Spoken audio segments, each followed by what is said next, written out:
Série mêlant drame et comédie, c'est probablement mon animé comique préféré.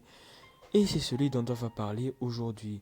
Tu as son double sens de lecture vachement touchant, même ses blagues à tuer de rire. Bonjour, c'est Manga Judge, et aujourd'hui on va s'attarder sur l'animé qui se nomme Nanbaka.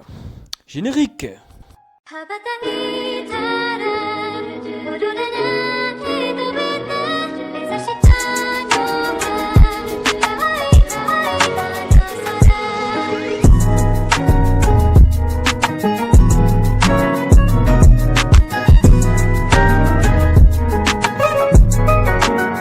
L'anime Nanbaka qui a été créé en 2016, qui a été fait par Shinji Takamatsu et écrit par Mitsuka Hirota, de l'histoire de 4 prisonniers qui sont tout simplement impossibles à incarcérer, étant donné qu'ils se sont évadés de toutes les prisons dans lesquelles on les a enfermés. Bon, ça c'était avant d'arriver à Nanba. Nanba, c'est la prison la plus réputée du monde, qui se situe au Japon. C'est la seule prison qu'ils n'ont jamais réussi à s'évader. Là, vous me direz si vous êtes malin. Comment se fait-il qu'ils s'échappent de toutes les prisons du monde? Eh bien, c'est grâce à leur travail d'équipe. T'as celui qui défonce tout, celui qui devine tous les pièges, celui qui ouvre toutes les portes et celui qui drogue les chiens de garde. Oui, quelqu'un drogue les chiens de garde. Si tu es un humain normalement constitué, ce que je te conseille, je pense que tu te demandes sûrement ça. Ils sont si balèzes, pourquoi ils sont restés bloqués à Nanba? C'est à cause d'un homme. Et cet homme, son nom, fait trembler les gens. Il s'appelle Pamadara, mais Saitama a reconverti en gardien de prison. Oui, évidemment, je déconne, mais si on peut même plus rigoler. Non, évidemment, c'est pas Saitama. C'est Hajime Surugoku, le gardien de prison du bâtiment 13, où vivent nos 4 prisonniers. Et ce mec, c'est juste le mec le plus puissant de tout Nanba. Lui, les règles sont assez simples. Si tu t'évades, je te pète la gueule. Au moins, il est honnête. Pourtant, c'est l'un des personnages que je préférais dans la série. De par son cynisme, il a aussi un hyper bon fond et il est super gentil quand il le veut vraiment. Même s'il ne le montre pas, il veut juste le bien de ses prisonniers. Je l'aimais aussi parce qu'il était grave badass et il aimait péter des rondelles. En termes d'humour, là aussi vous êtes servi. Je dis pas ça souvent pour les animés, car en général me font pas trop rire. Mais Nanbaka, je me suis tapé des barres.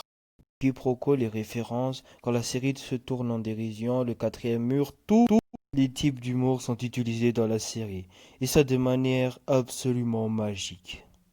Selon mes calculs, étant donné que je suis un génie de renom, il est impossible que tu as fini Nanbaka sans avoir rigolé à une seule blague. C'est impossible. Et il est aussi prouvé scientifiquement que si tu t'abonnes à ma chaîne et que tu likes cette vidéo, alors tu seras un homme très intelligent. On appelle ça une douille. Pas d'honneur, je m'en bats les couilles. Ça va, me jugez pas. Tout le monde le fait. J'ai été obligé de le faire aussi. Comme ça, j'aime bien vous prendre pour des... En début de vidéo, j'ai évoqué le fait que la série avait un double sens de lecture et de visionnage. Je m'explique. Vous voyez, dans cette série, les 4 personnages principaux ont eu des enfances, ma foi, très compliquées. Mais genre vraiment à côté... L'histoire de Naruto, c'est une tapette, mais level 1000. Ko et Chuko ont tous les deux été exploités pour des expériences scientifiques, entre guillemets, qui les a changés en monstres. Shugo possède des membres en fer et Nico possède une double personnalité maléfique. Rock s'est fait abandonner par son père plein de thunes et Uno est un fraudeur classique, tu sais, le poker, tout ça.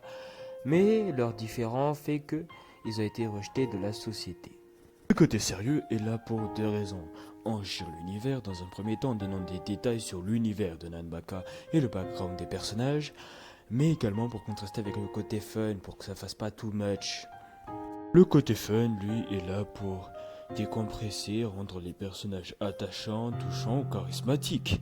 Et je trouve que c'est un parfait mélange qu'a fait Nanbaka. C'est extrêmement bien dosé. Tout ça accompagné de musique comme l'OP qui est juste excellente. Ou bien de l'animation qui pourra peut-être faire fuir certains, vu qu'il y a tellement de paillettes que tu pourrais croire que c'est sponsorisé par Monsieur Propre, mais personnellement j'ai bien kiffé l'animation. En résumé, Nanbaka, ça déchire. N'oubliez pas, les mangas, c'est plus fort que toi.